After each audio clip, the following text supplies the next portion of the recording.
In this video, we are looking at Lesson 4. The title of that lesson is Understand Text Structures.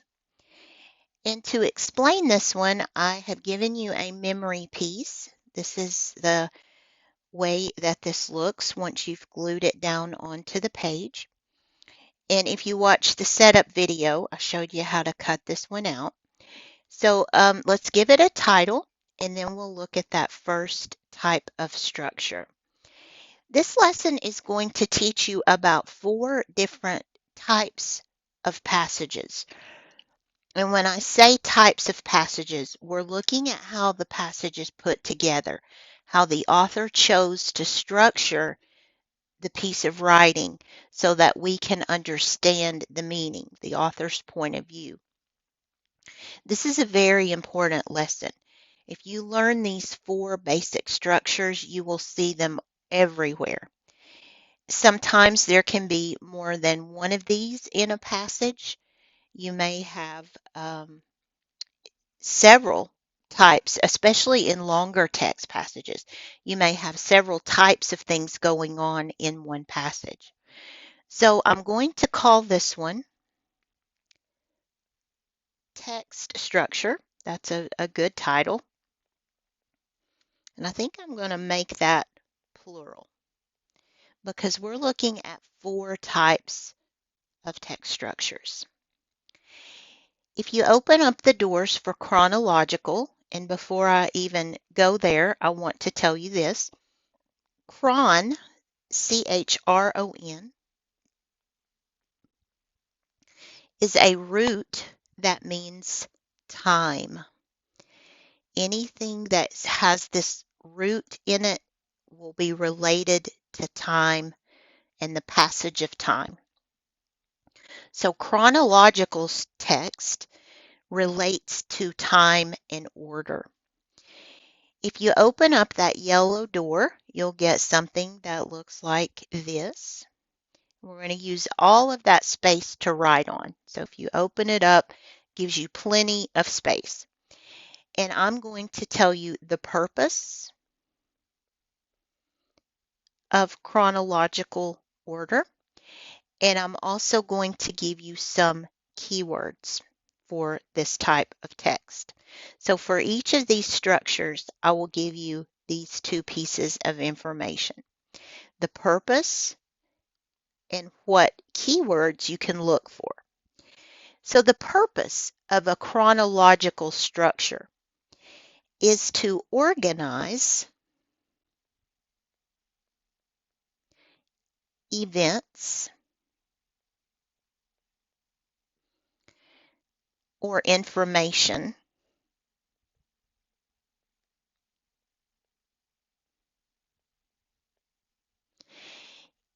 in time order.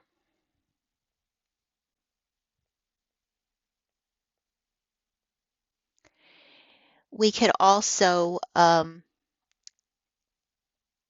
let's say this, or the order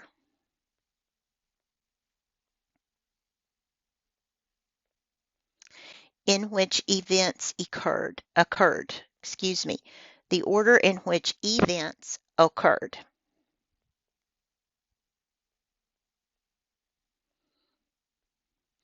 This is very common in history, where you have dates, things are in a certain order. It's common in science, where you have a process, a step-by-step process that's happening.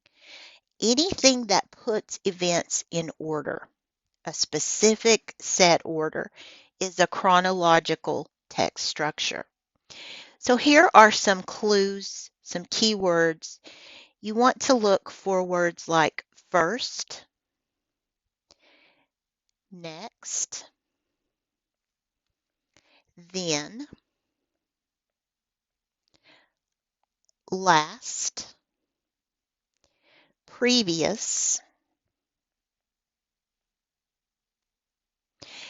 adverbs like before and after,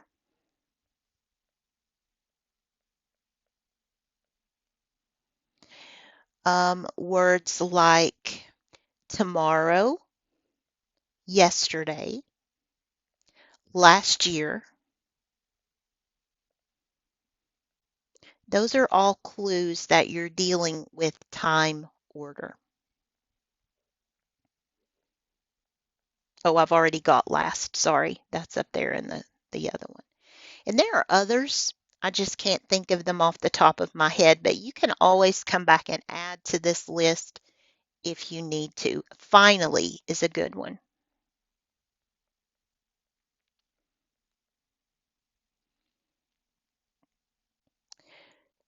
Chronological order, sequence is another way of saying chronological order. Okay, let's look at compare, contrast. If you open that door up, you have this one. The purpose of compare and contrast. Why would an author want to write a compare contrast passage? It's to show how ideas, events, things, and people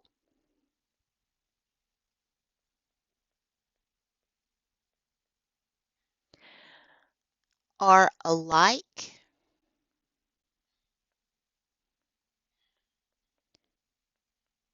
or different. So the purpose, if I had to say this in one word, is comparison. It's to look at item A and item B and see how they're alike. That's comparison.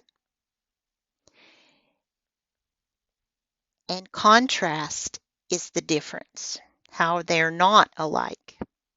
Whoops.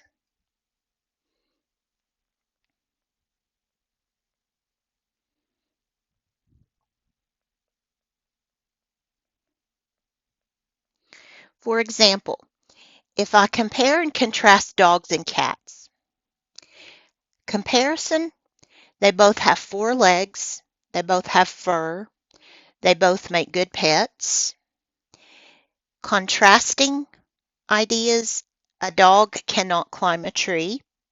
Dogs bark, cats meow. Dogs are used for protection, guard dogs. Cats are hunters. That could be a comparison, though. You could say that dogs are hunters too, depending on the kind of dog.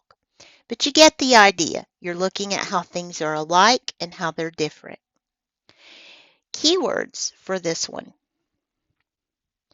If you're reading your passage and you see any of these words, you are most likely dealing with comparison, contrasting. Both, same, alike, different,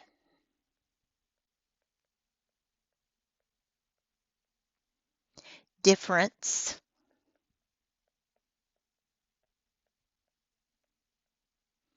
and I'm sure there are others, similar, or its antonym is dissimilar,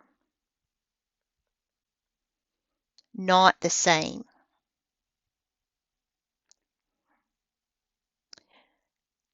And I can't think of any more at the moment, but there are others. You can always come back and add those. Okay, let's look at cause and effect behind that door. The purpose of a cause-effect structure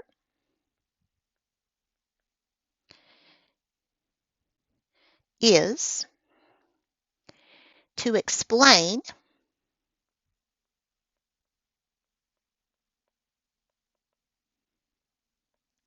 how one idea or event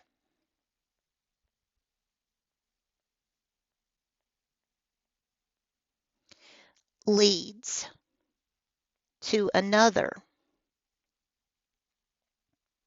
idea or event.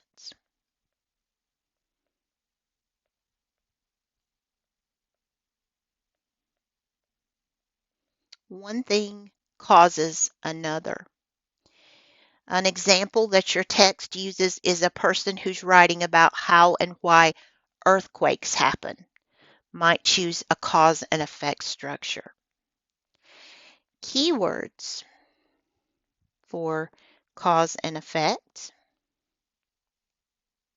are cause and effect,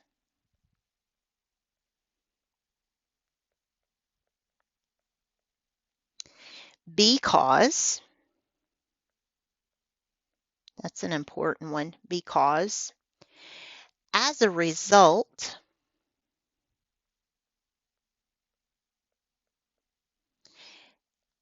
affect, and let me explain the difference between effect and affect. And I would write this down because these are commonly confused words. Affect with an A is a verb. Affect means to influence. For example, scary movies affect my ability to sleep. They cause me not to sleep. That's an action. They affect my ability to sleep. Effect is a noun. It's a thing. It is a result of something.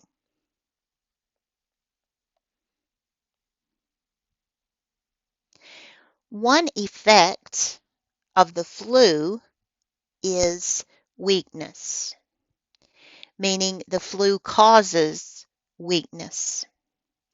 So those are two words that sound the same, but they have very different meanings. And if you use one of those in an essay, you want to be sure that you're using the right one, because it really doesn't mean the same thing. You can't just use them interchangeably. You have to use the one that you intend to use. Cause and effect. And then our last structure that this book talks about is problem solution. This one is very common in science, also in history. I see these a lot, social studies. Its purpose, as you might guess, is to present a problem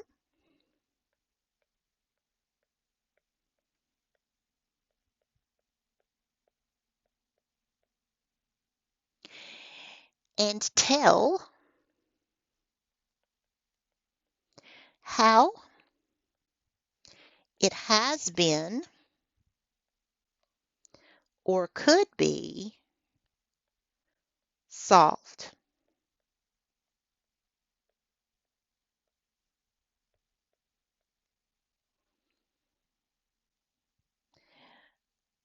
An example that your book uses is someone writing about how scientists overcame obstacles to space flight.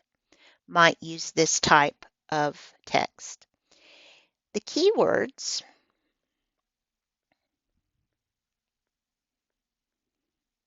I can't think of many. I agree with the book. Problem, solution, and solve are clearly this type of text, but I can't really think of more than that. This one's pretty clear usually if you're dealing with a problem solution setup. So we are going to look at some examples of each of these types of text. Remember that some passages have more than one of these, and sometimes we have to compare two passages to see how they're alike and different. So we'll look at examples of all of those. Starting on page 8, I am going to stop this video because I don't want it to be so long, but we'll pick right up where we're leaving off in the next video.